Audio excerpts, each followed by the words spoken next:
স্বাগত সবাইকে আরটিভির বিশেষ আলোচনা অনুষ্ঠান স্টার পলিটিক্সে। সঙ্গে আছে আমি সৈয়দ আশিক রহমান।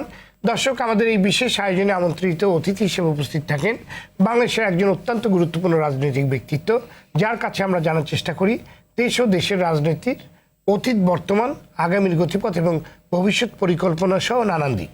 শুনতে চাই তার ব্যক্তি জীবনের অভিজ্ঞতা, অপ্রকাশিত বিভিন্ন ঘটনা, রাজনীতিবিদ হয়ে ওঠার গল্প এবং সফলতা ব্যর্থতার কথা।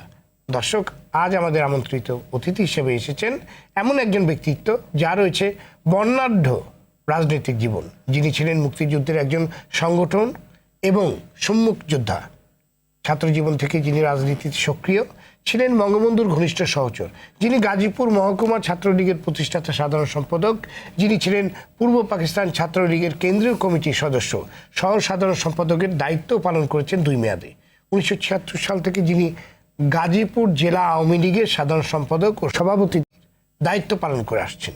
1973 থেকে 2008 সাল পর্যন্ত স্থানীয় সরকারের বিভিন্ন পদে নির্বাচিত জনপ্রতিনিধি হিসেবে দায়িত্ব পালন করেছেন, যার নেতৃত্বে গাজীপুর মহকুমা ও জেলা বাস্তবায়ন হয়েছে। আমাদের আজকের অতিথি মুক্তিযুদ্ধ বিষয়ক মন্ত্রণালয়ের মাননীয় মন্ত্রী জনাব আ.ক.ম মোজাম্মেল হক এমপি। স্বাগত আপনাকে আমাদের আরটিভি স্টুডিওতে। আপনি ছাত্র জীবন থেকেই রাজনীতির সাথে জড়িত। সেই সময়ের যে বৈরী পরিবেশ ছিল, সেই সব বৈরী পরিবেশেও রাজনীতির সাথে যুক্ত হওয়ার সাহস আপনি কিভাবে পেলেন? কিসের টানে আপনাকে রাজনীতিতে যুক্ত করলো? আমার মামাতো ভাই জনাব শামসুল হক সাহেব, তিনি 1954 সালে এমএলএ হয়েছিলেন এবং তৎকালীন মুখ্যমন্ত্রীর পলিটিক্যাল সেক্রেটারি ছিলেন। 1970 সালের নির্বাচনে তিনি এমএলএ হয়েছিলেন, বঙ্গবন্ধুর মন্ত্রিসভার মন্ত্রীও ছিলেন। তার প্রভাবেই প্রথমত আমার রাজনীতিতে আসা। তখন ক্লাস 7-এ পড়ি। তখন জয়দেবপুরে পাকিস্তানের তৎকালীন প্রধানমন্ত্রী হোসেন শহীদ সোহরাওয়ার্দী এবং মুখ্যমন্ত্রী জনাব আতাউর রহমান খান যান আজকে যেটা জেলা প্রশাসকের কার্যালয়, সেখানে জেলা আওয়ামী লীগের কনফারেন্স হয়েছিল, ঢাকার জেলা আওয়ামী লীগের কনফারেন্স। সেই সময় যে পোস্টার লাগানো, সেই কাজ করে দেওয়া, ফরমালিশ শোনা আর কি, সেগুলো। এবং শহীদ সোহরাওয়ার্দী সাহেব সেখানে দুপুরে, সকালে গিয়ে সন্ধ্যা পর্যন্ত ছিলেন, দুপুরে ভাতও খেয়েছিলেন। শহীদ সোহরাওয়ার্দী সাহেবকে মানে পাখা দিয়ে বাতাস করার দায়িত্বটা আমার ছিল। আর আগে পোস্টার টোস্টার লাগানো, সেই হিসাবেই। এবং সেই সভায় বঙ্গবন্ধু বক্তব্য রেখেছিলেন, আমরা মুগ্ধ হয়ে তার বক্তব্য শুনেছিলাম জনসভায়। এবং তার বক্তৃতা শোনার সময় আমার পাখা চালানো বন্ধ হয়ে গেছিল, মানে পাখা চালানো বাদ দিয়ে ওনার বক্তব্য শুনতেছিলাম। এত মানে আকৃষ্ট করার জন্য মানে উনি কথা বলতেন এমনি। 1962 সালে যখন হামিদুর রহমান শিক্ষা কমিশনের রিপোর্ট বাতিলের জন্য আন্দোলন হয়, তখন আমি জগন্নাথ কলেজে পড়ি। সেই সূত্রে ছাত্রলীগের সাথে জড়িয়ে যাই। অধ্যাপক আব্দুল গফুর সাহেব, তিনি আমাকে নিয়ে যান। তিনি ঢাকা বিশ্ববিদ্যালয়ে তখন পড়েন। শেখ ফজল হক মনি সাহেবের রুমে, উনি যে রুমে থাকতেন, ওনার কক্ষে পরিচয় হলো। এবং আমার ভাই শামসুল হক সাহেবের পরিচয় পেয়ে গো, আচ্ছা তুই তার ভাই, ঠিক আছে। আমাকে প্রথমে জিজ্ঞেস করলো, তুই কি পোস্টার লিখতে পারিস? আমি বলি জি না। তারপর আমাকে উনি হাতে ধরে ওখানে হাত লেখা শিখালেন, এই বাঁশের কঞ্চির কলম দিয়ে পুরানো পত্রিকার উপর। আর কতক্ষণ হাত ঘুরিয়ে কিছুটা বুঝলাম। আমি তখন ভয়ে কাঁপতেছিলাম মূলত। তারপর আমাকে এক গাঠি আর কি, মানে পোস্টার, এক বান্ডেল পোস্টার দিয়ে দেয়, যেটা নিয়ে লাগানোর জন্য জগন্নাথ কলেজের আশেপাশে সেই মোগলটুলি, পটোয়ারটুলি, বাংলা বাজার, এইসব জায়গা দেওয়া, সদরঘাট দেওয়া পোস্টার লাগিয়েছি। এমনিভাবেই তারপরেই নেশা ধরে যায়। প্রতিদিন মিটিংয়ে যাই, মিছিলে যাই। এবং 37 সেপ্টেম্বর যে সেদিন যে ছাত্র হত্যা হয়েছিল পাক বাহিনীর সাথে, আমি কয়েক গজ দূরে ছিলাম। আজকে যেটা ঢাকা কোর্টের অপোজিটে আজাদ সিনেমা হল, এখানেই গুলিটা হয়েছিল। সেই সুবাদে সেই যে ছাত্র রাজনীতির সাথে সম্পৃক্ত হওয়া, বঙ্গবন্ধুর সাথে প্রথম সাক্ষাৎটা কবে আপনার? এটা 1957 সালে। 1957 সালে। আমি তো মানে সেই ঘটনাটা যদি বলেন যে সেটি বললাম যে আওয়ামী লীগের জেলার কনফারেন্স ছিল জয়দেবপুরে, জি। হয়েছিল, সেখানে বঙ্গবন্ধু গিয়েছিলেন, শহীদ সোহরাওয়ার্দী সাহেব গিয়েছিলেন। ওই সময় সেটা ছিল ওনার সাথে আপনার প্রথম সাক্ষাৎ। প্রথম সাক্ষাৎ। এবং কেমন দেখেছেন প্রথম সাক্ষাৎে ওনাকে আপনি? আর অভিভূত হয়েছি। তিনি তো প্রথম পরিচয় যখন করে দিল আমার ভাই শামসুল হক সাহেব, তখন একটু কানটা টানলেন, মাথা হাতালেন, চুলও টানলেন, গালে একটু টানলেন, হ্যাঁ, পিঠে দুটা চাপড় দিয়ে বললেন, ঠিক আছে, দেশের জন্য কাজ করো, লেখাপড়া করতে হবে ভালো করে, দেশের জন্য কাজ করতে, খুব ভালো করে পড়াশোনা করতে হবে, পড়াশোনা করলেই দেশের জন্য কাজ করা যাবে। এটা 57 সালের কথা। যাই হোক, সেগুলো হয়তো তার মনে ছিল। 66 সালে ছাত্রলীগের মাধ্যমে খুব ওনার ঘনিষ্ঠে কাছে কাছে যাওয়ার সুযোগ হয়েছে।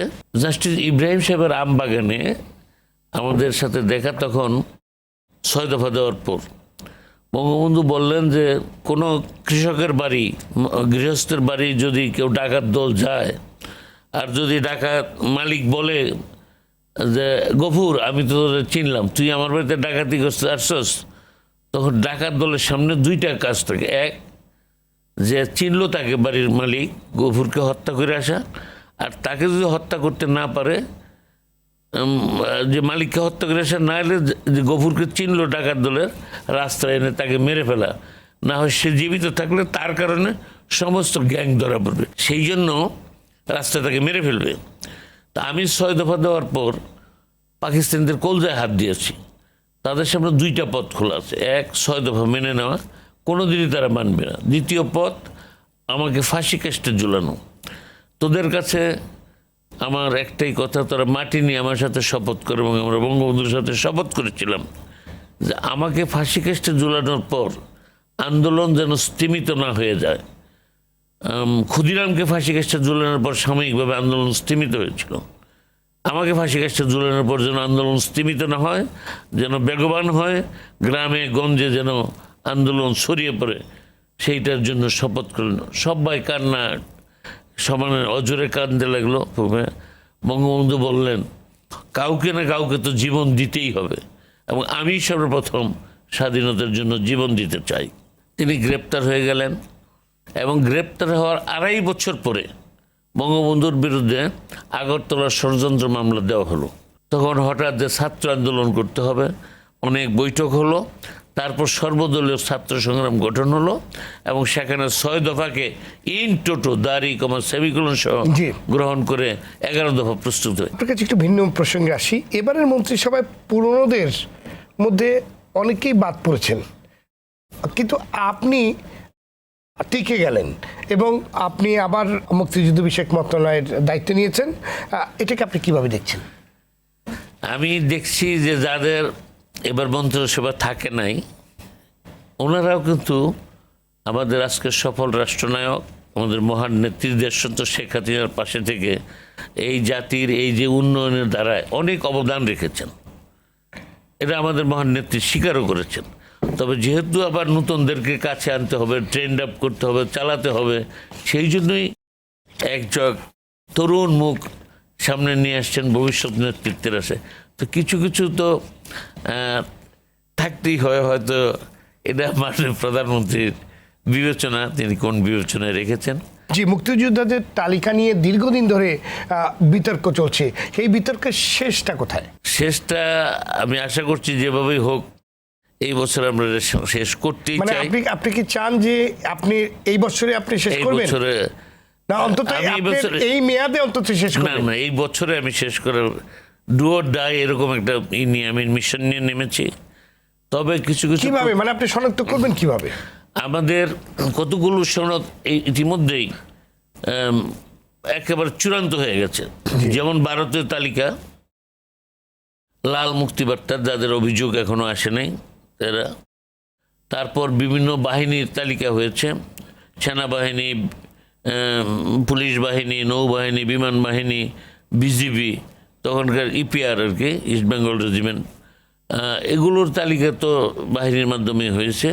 তারপর আনসার বিডিপির এগুলো চূড়ান্ত, মুজিবনগর সরকারি কর্মচারীদের তালিকা আমরা চূড়ান্ত করেছি। শিল্পী যারা আদিন বাংলা বেতার কেন্দ্র পরিচালনা করতেন এবং বিদেশে থেকে যারা বাংলাদেশের স্বাধীনতায় গুরুত্বপূর্ণ ভূমিকা রেখেছেন এবং ওই সময় এই মুক্তিযুদ্ধের সময় যারা এমএনএ এমপি ছিলেন, শুধু বাদ গিয়েছে যারা পাকিস্তানের পক্ষে 5-7 জন আছে অবস্থান নিয়েছিলেন, এরা বাদে আর সমস্ত এদেরকে তালিকা চূড়ান্ত হয়েছে। তারপর 2000 যারা জাল মুক্তিযোদ্ধা, সেটাই আমি আসতেছি, 2005 সাল থেকে অদ্যাবধি পর্যন্ত যারা তালিকাভুক্ত হয়েছে তাদের অনেকের একটা ত্রুটিপূর্ণ অবস্থায় সেই তালিকাভুক্ত হয়েছে। সেটা হলো এই আইনে বলা আছে, একটা মুক্তিযোদ্ধা আবেদন করলে তারপর তারটা প্রথম উপজেলায় বাছাই হবে, উপজেলা থেকে আসার পরে জাতীয় মুক্তিযোদ্ধা কাউন্সিলে মুক্তিযোদ্ধা যাচাই বাছাই করার নিয়মটা হচ্ছে, প্রথম কেউ আবেদন করলে সেটা উপজেলায় প্রাথমিকভাবে যাচাই বাছাই হবে, তারপরে আসলে জাতীয় মুক্তিযোদ্ধা কাউন্সিলে যাচাই বাছাই হবে, তারপর সেটা গেজেট হবে। মানে 3টা জায়গায় স্ক্রুটিনিটি হওয়ার পরে গেজেট হবে। কিন্তু এটা দুর্ভাগ্য, এই আইনটা হওয়ার পর 2002 সালে আইন হওয়ার পর প্রায় 55,000 মুক্তিযোদ্ধা গেজেট হয়েছে তদন্তবিহীন, উপজেলার মাধ্যমে জামুকার মাধ্যমে ছাড়া, অর্থাৎ নিয়ম প্রক্রিয়া না মেনে বহির্ভূত। আমাদের কাছে বিভিন্ন অভিযোগ আসে, মুক্তিযোদ্ধারা হচ্ছেন দেশের সর্বশ্রেষ্ঠ সন্তান, তারা বীর, কিন্তু ভুয়া মুক্তিযোদ্ধার সার্টিফিকেট নকল করে নজিরও আমরা দেখেছি। যে আমরা দেখেছি কোনো একজন সচিব, উনি মুক্তিযোদ্ধার সার্টিফিকেট নকল করে উনি তার মেয়াদও বাড়িয়ে নিয়েছেন। তো সেই সব জায়গাতে কিন্তু আমরা সেরকম ব্যবস্থা নিতে দেখিনি। 4 জন সচিবের চাকরিও চলে গেছে। জি, এবং ওনারাও আবার অনেক ভুয়া সার্টিফিকেট বিতরণ করেছেন। হ্যাঁ, সেটা মুক্তিযুদ্ধের মন্ত্রণালয়েও একটা চক্র ছিল, যারা বিক্রি করত, আর বাইরেও একটা চক্র ছিল যারা নিজেরা ছাপিয়ে নিয়েছে। জি, এবং এটা সাধারণভাবে অনেক সময় গেজেটও ছাপিয়ে নিয়েছে। জি, গেজেটও ছাপিয়ে নিয়েছে। সেইটা বন্ধ করার জন্যই কাল বা পরশু দেখবেন আমাদের একটা পত্রিকায় একটা বিজ্ঞপ্তি আসবে, সেটা অলরেডি প্রস্তুত হয়ে গেছে। আবার একটি প্রশ্ন আসছে যে যারা আওয়ামী লীগের রাজনীতি করে না, তাদের মধ্যে একটি সংখ্যা তৈরি হচ্ছে, তাদেরটা আবার বাদ যাবে না। না, কোনো অবস্থায় না। আমি এটা শতভাগ নিশ্চয়তা দিতে পারি। আমরা দেখব 1971 সালে মার্চ থেকে ডিসেম্বরের 16 ডিসেম্বর পরে পরবর্তীকালে সে কি কোন দল করে সেই বিবেচনায় কেউ মুক্তিযুদ্ধ করেছে তারাই হবে। আওয়ামী লীগ বা আওয়ামী লীগ বিরোধী এই বিবেচনায় কোনো অবস্থায় মুক্তিযুদ্ধ হবে না, এটা আমি গ্যারান্টি দিতে পারি। এবং আমি বিগত 5 বছরে যদি কেউ, সারা জাতির প্রতি আমি চ্যালেঞ্জ ছুড়ে দিলাম, যদি একটি সিঙ্গেল কেস দেখাতে পারে যে রাজনৈতিক বিবেচনায় গত 5 বছরে একজন মুক্তিযুদ্ধ হয়েছে, আমি নিশ্চয়ই জাতির কাছে কৈফিয়ত দিতে রাজি আছি। সারা জাতির প্রতি চ্যালেঞ্জ আমি ছুড়লাম সমস্ত মুক্তিযুদ্ধের কাছে। আরেকটি প্রশ্ন আসছে বারে বারে যে যারা মুক্তিযুদ্ধে শহীদ হয়েছেন, যুদ্ধ করে শহীদ হয়েছেন, তাদের আপনার পরিবার আসলে কতটুকু সুবিধা পাচ্ছে? তারা তো তালিকাভুক্ত নয়। মুশকিল হচ্ছে যে একটু বুঝার ভুল আছে। এটা হলো শহীদ হয়েছে 1971 সালে 30 লক্ষ। জি, মুক্তিযুদ্ধের সময়, মুক্তিযুদ্ধকালীন পাক বাহিনী বা তাদের দোসরদের দ্বারা যারা নিহত হয়েছে, শাহাদাত বরণ করেছেন, 30 লক্ষকে আবার গণশহীদ হিসাবে বিবেচনা করি। যুদ্ধকালীন শহীদ, জি, তাদের নাম হলো মুক্তিযুদ্ধকালীন শহীদ। আরেকটা আছে মুক্তিযুদ্ধকালীন মুক্তিযোদ্ধা শহীদ। তারা হচ্ছে যারা ট্রেনিং নিয়েছে, অস্ত্র নিয়ে যুদ্ধ করতে গিয়ে শহীদ হয়েছে। হয়তো যাওয়ার পথে শহীদ হয়েছেন, ধরে নিয়ে গেছে, বা যুদ্ধক্ষেত্রে শহীদ হয়েছেন, তারা হলো মুক্তিযোদ্ধা শহীদ। আর অন্যরা হলো গণশহীদ। 30 লক্ষ গণশহীদ, তারাও বঙ্গবন্ধু তাদেরকে সাহায্য করেছেন, এসে যারাই আবেদন করেছে যাদের তালিকা পেয়েছেন তখন শহীদ হিসাবে, যুদ্ধকালীন শহীদ হিসাবে। এখন অনেকে এইটা দিয়ে বলে যে আমার স্বামী বা আমার ভাই, আমার সন্তান বা আমার বাবা তো যুদ্ধ মানে করে এখানে শহীদ। একটি হ্যাঁ, কিন্তু সে পাক বাহিনীর দ্বারা শহীদ হয়েছে, এতে কোনো সন্দেহ নাই, কিন্তু মুক্তিযোদ্ধা শহীদ নন। এইটার জন্য একটু শহীদদের ক্ষেত্রে ভুল বুঝাবুঝি হচ্ছে। যারা মুক্তিযোদ্ধা শহীদ তাদের পরিবারকে তখন বঙ্গবন্ধুও দিয়ে গেছেন, আমাদের সরকার মাননীয় প্রধানমন্ত্রী দেশরত্ন শেখ হাসিনাও যথেষ্ট করে যাচ্ছেন, কিন্তু তারা তো সংখ্যায় মাত্র 8,000, 30 লক্ষ না। জি 30 লক্ষ নয়, মানে জি। 8,000 বলছেন আপনি। হ্যাঁ, 8,000 অনেকে একটু আবার বেশি। বলেন যে আপনার সম্মুখ যুদ্ধে না থাকলেও মুক্তিযোদ্ধাদের অনেক পরিবার আছে অনেক বড় ঝুঁকি নিয়ে তাদেরকে নিঃসন্দেহে। মাসব্যাপী তাদেরকে রেখেছে, খাওয়াচ্ছে, মানে তাদের জন্য রান্না বাড়া করেছে এবং একরকম ক্যাম্পে পরিণত করেছিল, আপনার- যারা সকাল বিকাল এসে খেত সেখানে, তার চেয়ে আরো ভয়াবহ তাদের চিত্র- বাড়ি জ্বালিয়ে দেওয়া হচ্ছে। ভয়াবহ চিত্র এটাই, যখন কোনো মুক্তিযোদ্ধা বা মুক্তিযোদ্ধারা একটা গ্রুপ কোনো বাড়িতে বা কোনো আশ্রয় গ্রামে পেত। এসে এক রাত্র থেকেছে জি বা খেয়েছে, ওই অঞ্চলের যারা পাক বাহিনীর দালাল ছিল তারা গিয়ে ক্যাম্পে খবর দিয়েছে এবং ওইসব বাড়ি জ্বালিয়ে দেওয়া হ্যাঁ, হচ্ছে, জ্বালিয়ে সেটাও পুড়িয়ে শুনছি। দিয়েছে কিন্তু তারা কি এবং মুক্তিযোদ্ধার সার্টিফিকেট পাবে কিনা? নির্বিচারে হত্যা করেছে। তারা কি সেই বাড়ির যদি কেউ বেঁচে থাকে সে কি পাবে কিনা, মানে সেটা জানতে চাচ্ছিলাম।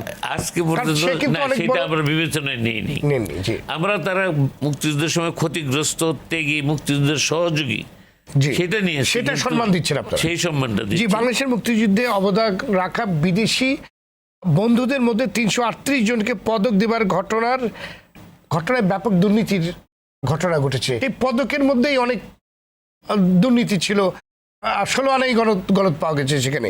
এই ঘটনায় দোষীদের শাস্তি নিশ্চিত কতটুকু করা হয়েছে এবং সেটা দৃষ্টান্ত কিংবা সেই জিনিসটাকে কতটুকু জনগণের সামনে নিয়ে আসা হয়েছে? তার সাথে যারা জড়িত তাদের বিরুদ্ধে যে মামলা হয়েছে সেটা চলমান আছে, তবে সেটাগুলো ডিপার্টমেন্টাল কেস হয়েছে, আদালতে কেস হয় নাই।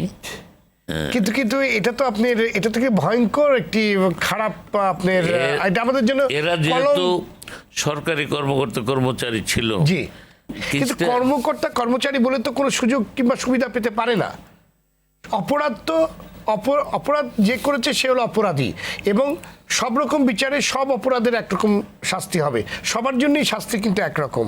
কিন্তু আপনাদের সরকারি কর্মচারী বলে তাদের শাস্তি আপনার আস্তে আস্তে হবে কিংবা পার পেয়ে যাবে, সেটা তো হতে পারে না। তাই আপনি সঠিকই বলেছেন। আজকে 5 বছর হয়ে গেছে, এটা কিন্তু অত্যন্ত দুঃখজনক। এটা আমাদের দেশকে কলঙ্কিত করেছে, আমাদের মুখে কালিমা লেপে দিয়েছে। দুঃখজনক এটি ঘটনা, নিঃসন্দেহে খুবই দুঃখজনক জাতির জন্য। এটা নতুন মন্ত্রিসভার 31 জনই নতুন মুখ, এই নতুন দিনে বিপুল জনপ্রত্যাশা পূরণ করা কতটুকু সম্ভব হবে বলে আপনি মনে করেন? না, শুধু মন্ত্রী সবার সদস্যরাই যে রাষ্ট্র পরিচালনার কাজে নিয়োজিত থাকেন তা নয়, তারা তো নেতৃত্বও দেন। নেতৃত্ব দেন, জি সাথে সাথে দলও নেতৃত্ব দেয়, দলও একটা ভূমিকা পালন করে। জি আর আমাদের প্রবীণ নেতারা, যেটা অনেকে মনে করে যে তারা বাদ পড়েছেন, না, তারা নেতৃত্বে আছেন। কাজে আমি মনে করি যে সকলে মিলেই আমরা, যে অন্যরা বোধহয় নেই, এটা ওয়াচ ডগ হিসেবে মনে করেন যে আমাদের সিনিয়র নেতারা আছেন, সেখানে দলের কাছে আমাদের একটা জবাব দিতে, মন্ত্রিসভায় আছে, সংসদেও আছে, দলের কাছে একটা জবাব দিতে। টানা তৃতীয়বার ক্ষমতায় থাকা আওয়ামী লীগ সরকারের কাছে কিংবা সামনে কি ধরনের চ্যালেঞ্জ আছে বলে আপনি মনে করেন? সবচেয়ে বড় চ্যালেঞ্জ হচ্ছে দুর্নীতি। 75-এর পর এই যে দুঃশাসন, সামরিক জান্তা, গণবিচ্ছিন্ন লোকেরা দেশের নেতৃত্ব নিয়ে ওই দুষ্ট লোকদেরকে টেনে এনেছে, যে বীজ বৃক্ষ এটা রূপিত হয়েছে, তা মহিরূপে পরিণত হয়ে গেছে। এই দুর্নীতির থেকে জাতি এই অভিশাপ থেকে মুক্ত হতে পারেনি। আমরা 10 বছরের কথা দাবি করি না যে আমরা এটাকে দেশকে মুক্ত করতে পেরেছি, এরকম দাবি আমি করি না। তবে দুর্নীতির আর ব্যাপ্তি বা প্রসার যাতে না ঘটে সেটা আমরা সফলভাবে করেছি। তবে এখন মানুষের কাছে যে আমাদের ওয়াদা, যে দুর্নীতি, জঙ্গিবাদ এবং সন্ত্রাস, এইটা দমন করার জন্য আমরা সর্বোচ্চ মানে অগ্রাধিকার দিয়ে কাজ করবে এইসব। বাংলাদেশকে প্রশাসনিক দুর্নীতিমুক্ত করতে সরকারি কর্মচারীদের বেতন ভাতা দ্বিগুণ করা হচ্ছে, অনেক রকম সুযোগ সুবিধা দেওয়া হয়েছে, আর 4টি আপনার উৎসব বোনাসও দেওয়া হচ্ছে, কিন্তু দুর্নীতি কাঙ্ক্ষিত হারে কমছে না। আর তাহলে কি নির্বাচনী ইশতেহারে এবার মাননীয় প্রধানমন্ত্রী শেখ হাসিনা বাংলাদেশকে দুর্নীতিমুক্ত করার যে ঘোষণা দিয়েছেন সেটা কতটুকু বাস্তবায়ন হবে বলে আপনি? না, ইনশাল্লাহ আমি আশাবাদী যে বাস্তবায়ন হবে। তবে দুর্নীতির পরে যে তদন্ত হয় সেই তদন্তে একটু পরিবর্তন আনতে হবে। তদন্ত হচ্ছে, মনে করেন যে সিভিল একজন অফিসার দুর্নীতি করলো, ওই ডিপার্টমেন্টের মানে ওনারাই তদন্ত করেন। ধরেন একজন পুলিশ, সবাইকে ছাড় দেওয়ার একটি ব্যবস্থা থাকে। পুলিশ যখন দুর্নীতি করে তখন পুলিশ ডিপার্টমেন্ট তারাই তদন্তকারী কর্তৃপক্ষ থাকেন। এইটার একটু রদবদল হওয়া দরকার।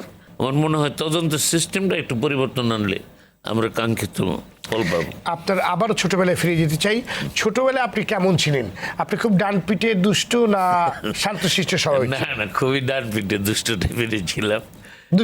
হ্যাঁ, দুষ্টমি করেছি, ডান পিটে ছিলাম। বাবার কাছে বকা খেয়েছেন? তা তো বটেই, মানে দুষ্টমির জন্য। হ্যাঁ, তা তো আচ্ছা। আর আমার ছোটকালে আমি 3 বছর বয়সে মা হারাই। হ্যাঁ, তারপরে আমি কিছুটা প্রথম দিকে মামার বাড়ি নানার বাড়ি তো সেখানেও বেশি থাকতাম। আর এমনি একটু তখনকার ওই সময়কার আমলে একটু মেধাবী ছিলাম। পরবর্তীকালে যেটা নাই, মেধা শূন্য হয়ে গেল। সেই সময় একটু লেখাপড়ার দিকে মনোযোগ কম ছিল, অন্যান্য অ্যাক্টিভিটিসে। তারপর সেই দিকে গিয়ে কোনো মতো ভালো রেজাল্টও করে ফেলতাম। বাহ, লেখাপড়া কম করলো। আপনি কয় ভাই বোন ছিলেন? আমি ভাইয়ের বিদের মধ্যে একাই।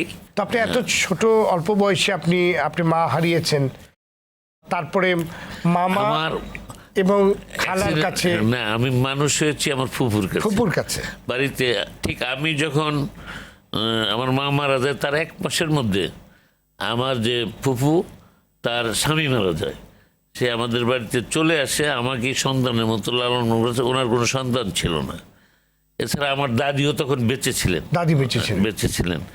যে আমার বাড়িতে ফুপু দাদি এরা সবাই ছিলেন। কাজেই মায়ের অভাবটা আমি কখনো বুঝিনি, যেটা বড় হয়ে বুঝেছি, কিন্তু আমি শিশুকালে কখনো এই অভাবটা বুঝিনি। সাধারণত দুষ্টু প্রকৃতির বাচ্চারা কিন্তু মাছ চুরি করে, ফল চুরি করে, এরকম কোনো ঘটনা ছিল কিনা? তো নিত্য নৈমিত্তিক ব্যাপার ছিল। তাহলে পাড়া প্রতিবেশীরা কিভাবে আপনাকে আদর করতো? ওই যে আমার মা হারাই, একটা বড় ছিল। হ্যাঁ, ধরা পড়েছেন কখনো যে ফল চুরি করতে গিয়ে কিংবা কোনো মাছ তুলে নিয়ে আসতে গিয়ে কখনো? না, মাছ টাছ ফলই করেছি। আচ্ছা, মাছ আর এইটা করার সুযোগ হয়নি। ফল এগুলো খেয়েছি, করেছি এবং কম্পেনসেশনও দিয়েছি। আমার দাদি দিতেন। যে কেউ কিছু বললে আমার দাদির একটা স্ট্যান্ডিং অর্ডারও ছিল যে আমি যদি কারো কিছু মনে করে যে এটা ক্ষতি করছে তার 2 গুণ 3 গুণ সে দিয়ে দিবে, কিন্তু তার নাতিকে কিছু বলা যাবে না। তার কাছে নালিশ দিতে হবে। ভয় পেতেন কাকে সবচেয়ে বেশি ছোটবেলায়? আমার বাবাকেই ভয় পেতেন। কোন স্কুল থেকে আপনি পড়াশোনা শুরু করেছেন? দিরাশ্রমের বাড়ির পাশে একটা প্রাইমারি স্কুল, দিরাশ্রম প্রাইমারি স্কুল। সেখানে কি নাম স্কুলটি? দিরাশ্রম প্রাথমিক বিদ্যালয়ে। তারপরে হাই স্কুলে পড়েছি রানী বিলাসমণি উচ্চ বিদ্যালয়, রাজাদের স্কুল। সেই স্কুলে পড়েছি। এখন এটা গভর্নমেন্ট স্কুল। তখন এটা খুব ভালো নাম করে স্কুল হিসাবেই আমাদের জেলাতেও তার খুব সুনাম ছিল, লেখাপড়ার দিক দিয়ে, খেলাধুলা দিয়ে, সব ব্যাপারেই।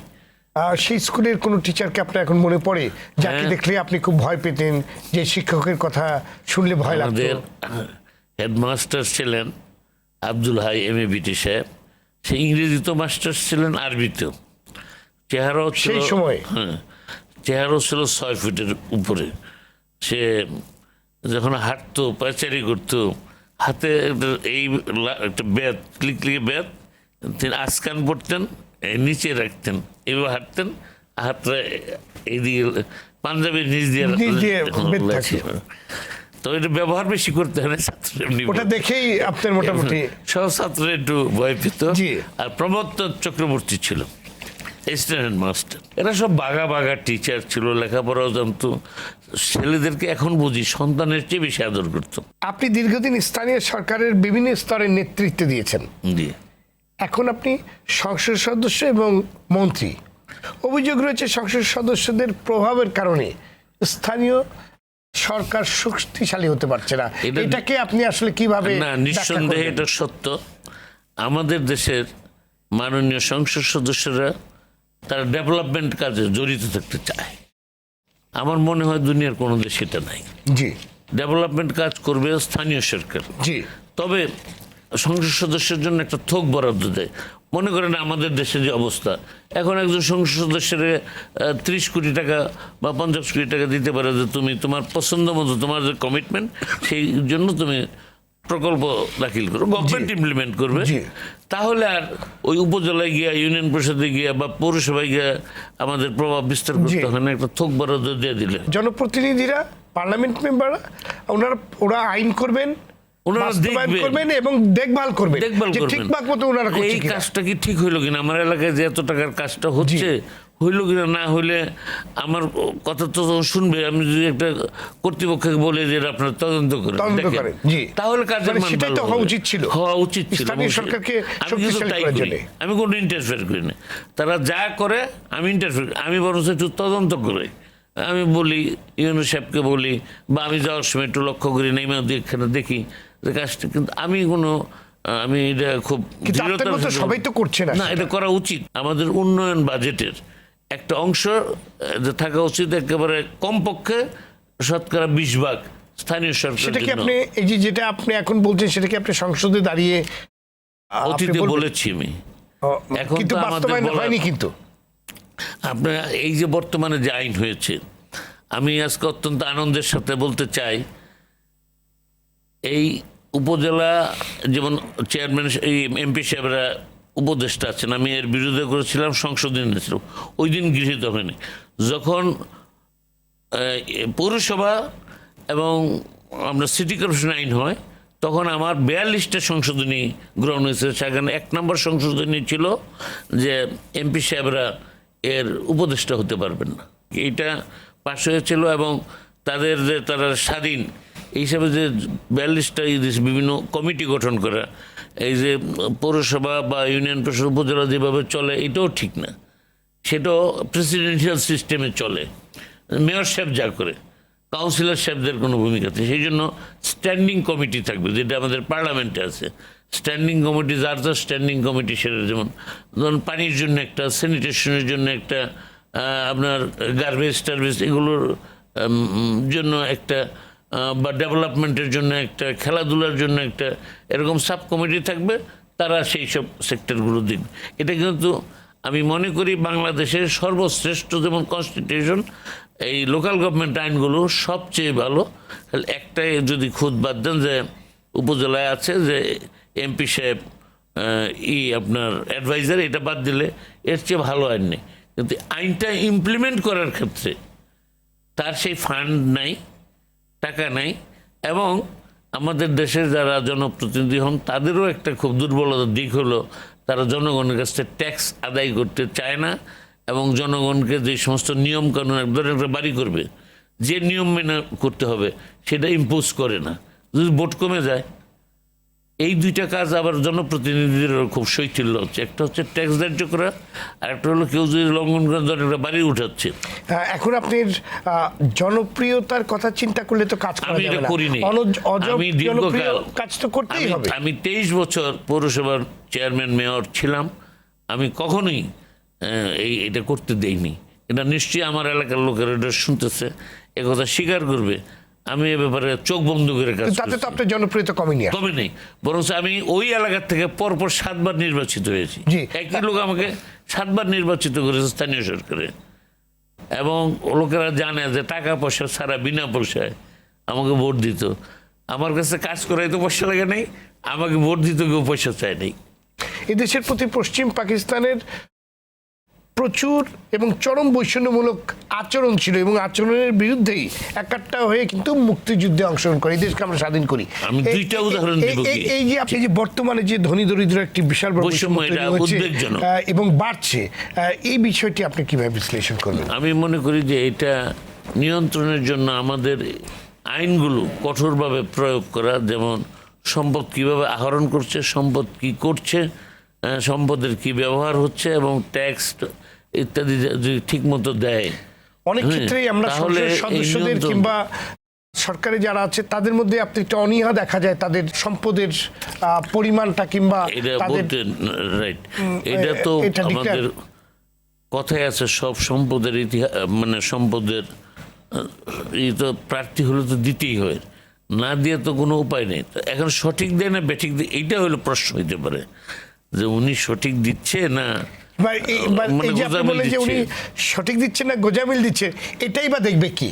এইটা দেখার জন্য ইলেকশন কমিশন, আমি মনে করি যেখানে একটা যদি কেউ সুযোগ নিতেছে, একটা বড় সুযোগ আছে, সেটা হচ্ছে আমাদের প্রতিপক্ষ আছে, এগুলো পাবলিক প্রপার্টি, যে কেউ চাইলে ইলেকশন কমিশন তো পেতে পারে।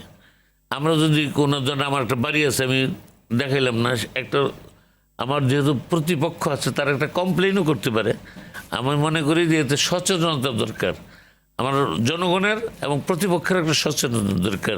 এই যে আমি মিথ্যা তথ্য দিলাম, যদি সেখানে গ্রস কোনো এই ভুল তথ্য দিয়ে থাকি, তাহলে কিন্তু আমার সদস্যপদ চলে যেতে পারে, সংসদ সদস্যপদ। কাজে এই সুযোগগুলি অন্যরা নিলে আমরা বেশি সতর্ক হব। আপনার ব্যক্তি জীবনের আরো কিছু জিনিস জানার চেষ্টা করব, তার আগে নিয়ে নিচ্ছি ছোট্ট একটি বিরতি। ধন্যবাদ। দর্শক, স্টার পলিটিক্সে নিচ্ছে ছোট্ট একটি বিরতি, সঙ্গেই থাকুন।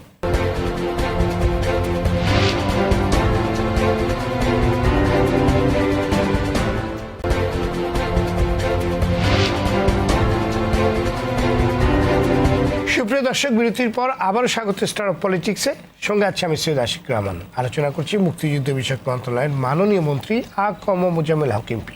আপনাকে আবারও স্বাগত আর টিভি স্টুডিওতে। আপনি যদি আমাদের বলেন যে আগের সরকারের আমলে কোন কাজটি অসমাপ্ত ছিল, কি আপনি করে আসতে পারেননি, আপনার কোন জায়গায় একরকমের তৃষ্ণা রয়েছে কিংবা একরকমের অপূর্ণতা আছে যে না আমি আমি আমি করতে পারিনি এই কাজটি, প্রথমত- কিন্তু আরেকবার সুযোগ পেলে আমি জনগণের জন্য এই কাজটি করে দেবো? প্রথমত এই তালিকাটা, মুক্তিযুদ্ধের তালিকা, মুক্তিযোদ্ধাদের তালিকা যোদ্ধাদের তালিকা পূর্ণ করা এবং তাদেরকে আপনি একটা সুযোগ পেয়েছেন আবার। আইডেন্টি কার্ড একটা দিব, যেটা ID card বেরিয়ে আইডি কার্ড জি। দিব, যাতে বড় করে একটা পাবে সার্টিফিকেটের মতো, সেটা ঘরে বাঁধে রাখতে পারবে, আইডি কার্ডটা গলায় ঝুলে গলায় ঝুলিয়ে রাখতে পারবে পারবে। বা বুকে রাখতে পারবে।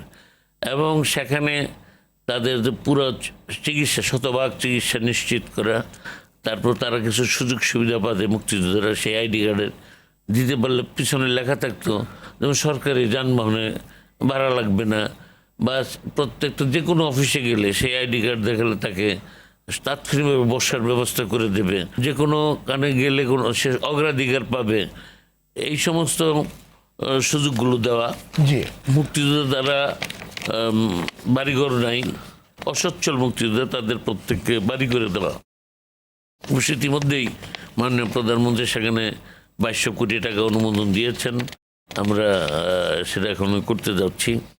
আর মুক্তিযুদ্ধের চেতনা আমি গ্রাসরুটে পৌঁছাতে পারিনি, জি, এইটা আমার একটা বড় আপনি- চ্যালেঞ্জ। আপনি কি- মুক্তিযুদ্ধের চেতনা এবং পাঠ্যসূচিতে পরিবর্তন আনা, জি, সেখানে আপনি একটি ভালো কথা বলেছেন। আমরা মুক্তিযুদ্ধের চেতনার কথা বলছি, কিন্তু তরুণদের সাথে কথা বলে আমরা বুঝতে পারছি এই চেতনা সম্পর্কে তাদের সঠিক ধারণা নেই। সেইটারে আমরা আপনি যদি এমন কোনো ব্যবস্থা নেন কিংবা এই চেতনা সম্পর্কে সঠিক ধারণাটা আসলে কিভাবে দিতে পারে? আমরা তিনটা চিন্তা করেছি। জি। পাঠ্যপুস্তকে মুক্তিযুদ্ধের সময়কার মুক্তিযোদ্ধাদের ভূমিকাটা লেখা থাকবে, সমপরিমাণ মুক্তিযুদ্ধের বিরোধী যারা ছিল তারা কিভাবে মুক্তিযুদ্ধের বিরোধিতা করেছে, বিরোধিতা মানুষের করেছে। অত্যাচার করেছে, সেটা লেখা থাকবে। তারপরে আমরা কিছু ছোট ছোট 10-15 মিনিটের করে ওই সিনেমা টাইপের, এগুলো কি বলে, এগুলো ফিল্ম তৈরি করে, ডকুমেন্টারি তৈরি করে, যেমন 7 বছর পর্যন্ত এই স্ট্যান্ডার্ডে, 7+ 14 বছর 15 বছর পর্যন্ত ওই standard। এই স্ট্যান্ডার্ড, 15+ এই ডকুমেন্টারিগুলো যাতে ক্লাসে দেখানো হয় এমনভাবে তৈরি করা হবে যে তারা প্রায়শই দেখবে এবং তারা লেখাপড়ার মধ্যে এটা হয়ে যাবে, এটার সাথে অ্যাবজর্ব করে জি নিতে হবে। জি সেইভাবে আমরা করার চিন্তা করছি। সেখানে কবিতা, গান, প্রতিযোগিতা স্কুলে হওয়া, ওই সময়কার ঘটনা নিয়ে প্রত্যেকে সেটা পার্টিসিপেট করতে হবে। জি এক লাইন হইলেও সে বলতে হবে। জি রাজনীতি করতে গেলে মার খেতে হয়, জেলে যেতে হয়, অনেক রকম দুর্গম পথ পাড়াতে হয়। আপনার সেরকম কি অভিজ্ঞতা ছিল? এবং প্রথম যখন রাজনীতিতে আপনি আসলেন, পরিবার কিংবা বাবা এটাকে কিভাবে নিচ্ছিল? বেশিরভাগ ক্ষেত্রে আমরা ধারণা করি না, যে ছেলে স্বাভাবিক। রাজনীতিতে গেছে মানে উচ্ছনে গেছে। উচ্ছনে গেছে। আপনার পরিবার কিভাবে নিচ্ছে এটাকে? আমার পরিবার সবাই পজিটিভ লিখছে, তো আমার বাবা আবার এটা জি তার ইচ্ছা ছিল যে ছেলে ডাক্তার কিংবা লেখাপড়া ইঞ্জিনিয়ার করবে, হবে। বারেট ল করবে। আমার ইচ্ছা ছিল বিদেশে যাবে, বারেট ল করে আসবে, খুব বড় ডাকসাইটে উকিল হবে, উকিল হবে, এই ধরনের একটা ব্যারিস্টার হবে। ব্যারিস্টার আর কি ওর করার ইচ্ছা ছিল। যাই হোক, সেটা হইতে পারিনি। বাবার স্বপ্ন পূরণ হয়তো আইনজীবী হয়েছি, ছোট আইনজীবী হয়েছে যে না, তারপর সেটা কম কি অনেক অনেক হ্যাঁ, সেটা হয়েছে। একটা আইনজীবীর নিশ্চয়ই। একটা আইনজীবীর যে কত বড় আপনার সুযোগ এবং মানুষের সেবা করা এবং সঠিক আইন দেওয়া, এবং আপনি কিন্তু মন্ত্রী হয়েছেন। আমি মনে করি যে আমার একটা জীবনে যতটুকু চাওয়া পাওয়ার থাকে সেটা চেয়ে বেশি পেয়ে গেছি। জি এটা অনেক বেশি এটা কিন্তু অনেক অনেক বড়।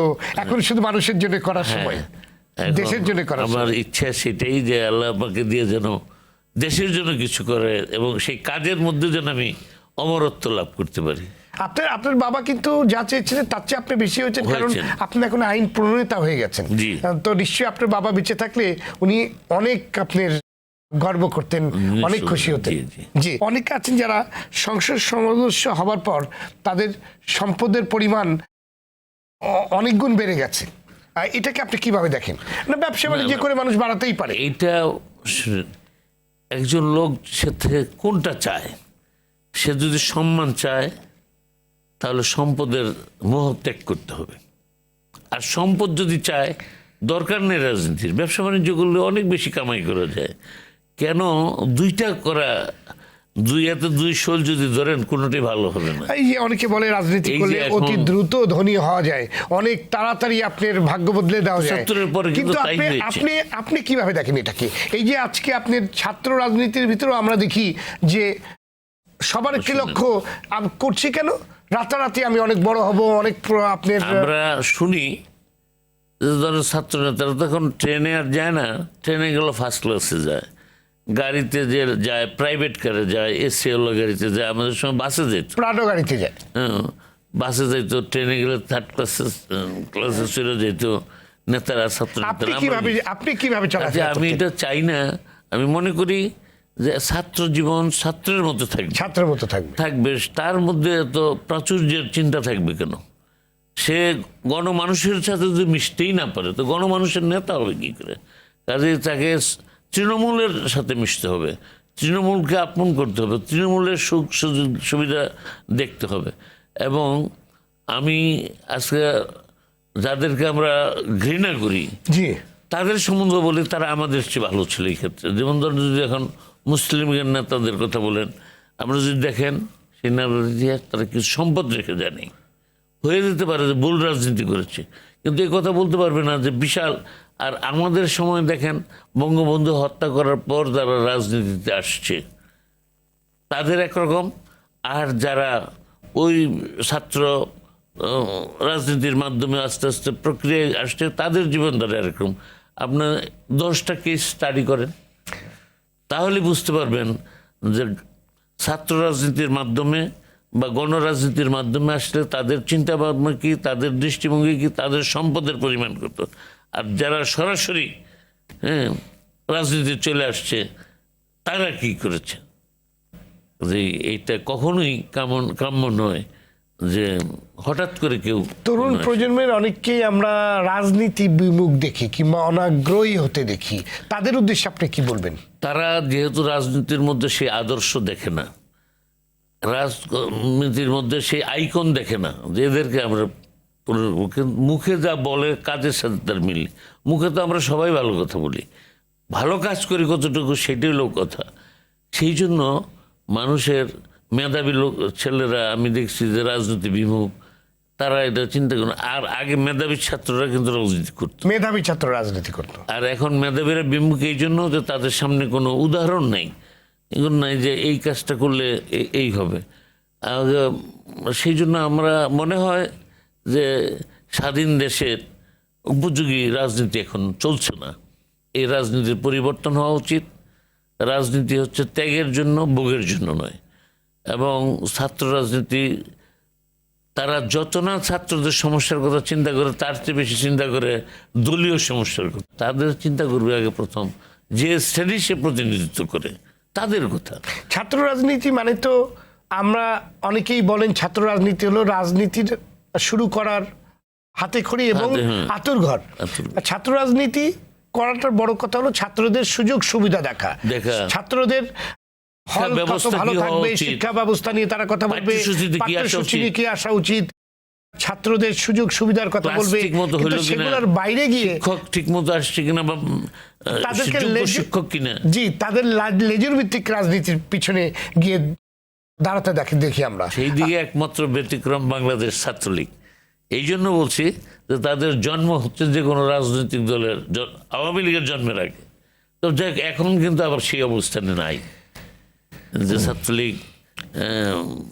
আমরা চাই যে আদর্শগত জায়গাটা আদর্শ থাকবে, কিন্তু লেজুর ভিত্তিক আর আদর্শ এক জিনিস নয়। বর্ণাঢ্য রাজনৈতিক জীবনের কোন সময়টাকে আপনি সবচেয়ে বেশি সুখী মনে করেছেন এবং কখন আপনার মনে হয়েছে খুব চ্যালেঞ্জিং কিংবা দুঃসময়? বঙ্গবন্ধুর হত্যার পর 30 বছরই দায়িত্ব পালন করেছি জনপ্রতিনিধি হিসেবে। এমপি হওয়ার পূর্বদিন পর্যন্ত আমি কিন্তু রিজাইন করে, মেয়রশিপ থেকে রিজাইন করে এমপি হয়েছি। সেই সময়ে বিশেষ করে যখন সামরিক শাসনগুলো আসতো, তখন সবচেয়ে চ্যালেঞ্জিং সময় ছিল। তবে আমি অত্যন্ত আনন্দিত যে জনগণের পাশে থেকে কাজ করে একটা স্বস্তি লাভ করেছি এবং মানুষ কখনোই প্রত্যাখ্যান করেনি।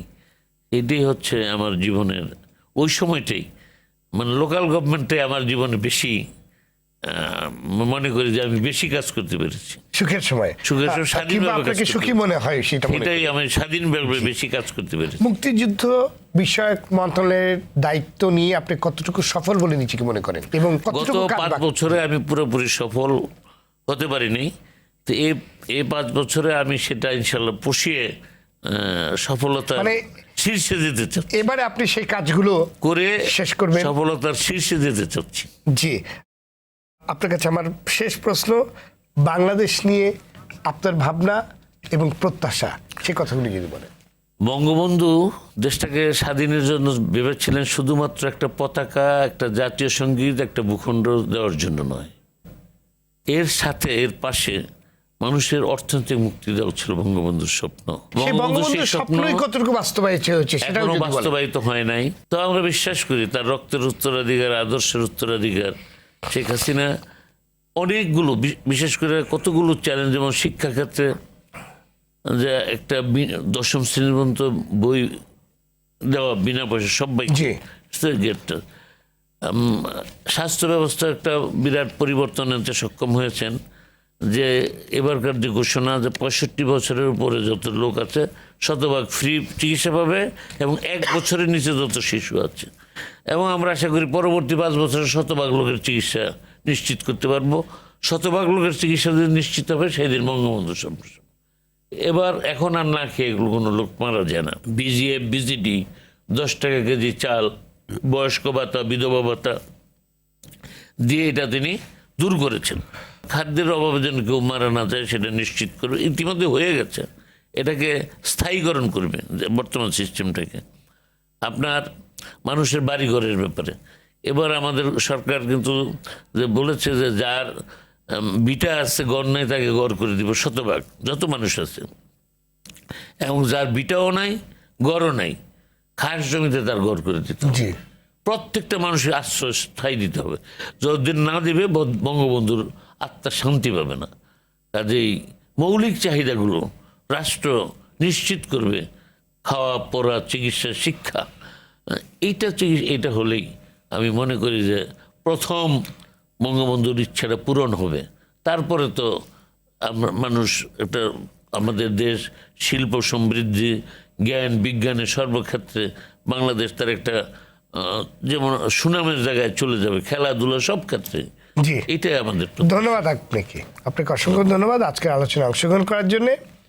দর্শক, বিশেষ আলোচনা অনুষ্ঠান স্টার পলিটিক্স আজ এ পর্যন্ত। আগামী সপ্তাহ আবার অনুষ্ঠানটি দেখার আমন্ত্রণ রইল। সবাই ভালো থাকুন, সুস্থ থাকুন, সঙ্গে থাকার জন্য ধন্যবাদ।